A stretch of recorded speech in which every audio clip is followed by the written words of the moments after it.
it's extraordinarily humbling, and I mean, it's kind of beautiful in a way that as creators we get to do something that's true to our hearts, and then other people pick up on that same sort of passion. We're taking all these risks with the game and making a more complicated game, a more nuanced story than we've ever done before, and it's something we really wanted to play, but we had no idea what the public, how they would react to it. And of course it was really, really exciting for us to see that people didn't just buy into it, but they were really excited about the world and the story and the themes and the subtext that we were putting into it. Really, people just got the game 100%. You know, as an artist, as a creator, you want people to love your work. You want it to cause some emotional reactions. So it just kind of leads us and encourages us to keep going in the directions that inspire us.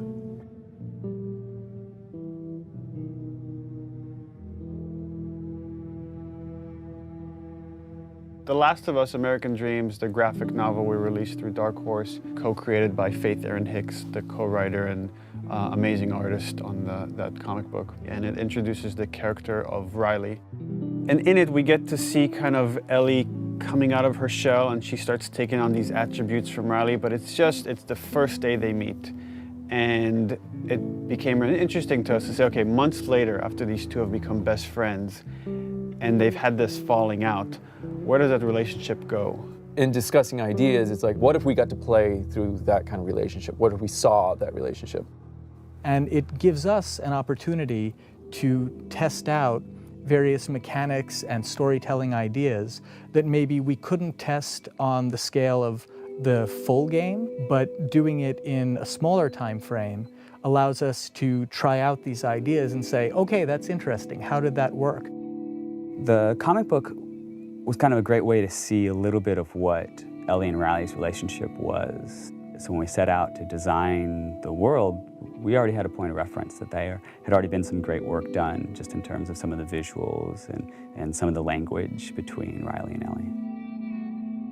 I think we had a sound story pretty early on that we felt was compelling enough to okay, that justifies us moving forward with the idea of single-player DLC. Now you have a team of some burnt-out, frazzled people that you're trying to say, like, okay, guys, let's go again. Can we do it again?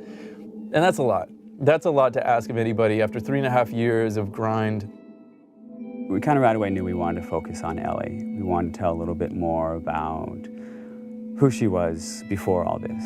We also felt like some people were wondering what happened in that time span between when Joel gets really injured and then you play as Ellie. And I felt like I wanted to meet Riley. Like I want to know her. I read a little bit from like the comics, and you kind of had this image in your head in the character, but you kind of really don't meet them until you start to see them. And once you get the actor in there, once you get these people, they really start to come out. All this time I thought you were dead. Yeah. It was interesting sort of this time around to be with someone new. When Yanni came in during casting, I was like, that's totally who I saw in the comic book. That's totally her, that's totally who I heard. You need to cast her. I was a bit intimidated to kind of come on to something that's so big. It's different, Ashley started with it, and you're, coming in, I guess, as a sophomore, you know what I mean? Like, you feel like, oh gosh, am I gonna fit in? And then, will I really be able to live up to the standard that's so high? With The Last of Us, we got to see the events that led to who Joel is during the game. We never get to see that with Ellie. With Ellie, we're picking her up at the outset of the journey. What this DLC really allowed us to do is focus on Ellie's life prior to that journey. And we get to see, she's just a kid, ultimately.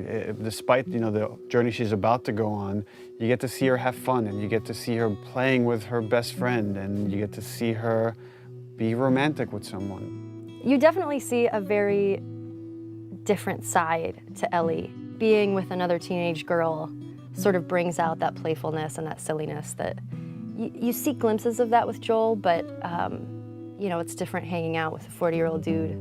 You know Ellie as this really tough, strong kid that has gone through so many crazy things and has seen so many things, to this other side of her, a little bit more vulnerable softer side of her through the eyes of Riley. So it's a really interesting relationship there because you get to see somebody who really influenced who Ellie is and taught her how to survive and be strong. And then you see that playful Ellie, and you see the events that are shaping her and changing her, and how she loses the one person in this world that she cares for.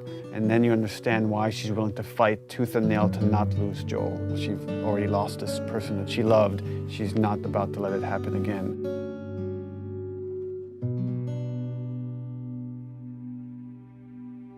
There was a lot of gameplay where we kind of challenge ourselves to say, okay, how do we add tension? How do we add core mechanics to two teenage girls that have snuck out of this military dorm and are being playful at the mall? There are large portions where there is no combat, where we're really focusing on the narrative connection between you and an allied character. What's really important to us is how we parallel the player's emotional experience in the characters and vice versa. We want you to always be feeling the way that the characters are feeling. What the fuck are you looking at? We look at contrast a lot whenever we're trying to create pacing of things. And you can't have your lights without your darks, your highs without your lows.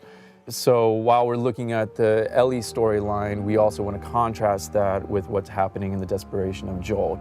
So the combat is kind of an extension of the obstacles, the barriers inside of her way that she needs to overcome.